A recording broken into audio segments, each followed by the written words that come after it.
Total inflasi pada 2023 sebesar 2,61%, merupakan yang terendah sejak tahun 1999 atau setelah reformasi, yakni 2,01%.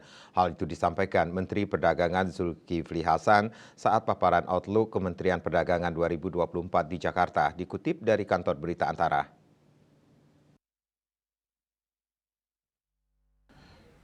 Zulkifli menyampaikan kunci keberhasilan menekan angka inflasi adalah dengan turun langsung ke pasar untuk memantau dan mengawasi harga barang bahan pokok (BAPOK) sepanjang 2023. Kemendak secara intensif 679 pasar di 503 kabupaten kota melalui sistem pemantauan pasar dan kebutuhan pokok Kementerian Perdagangan SP2KP.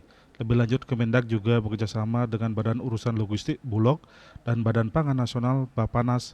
Pemerintah menargetkan inflasi berada di angka 1,5 hingga 3,5% pada 2024. Badan Pusat Statistik BPS mencatat perekonomian Indonesia mengalami inflasi 0,41% pada Desember 2023 jika dibandingkan dengan indeks harga konsumen IHK bulan sebelumnya month to month MTM. KMB Bali Pos melaporkan.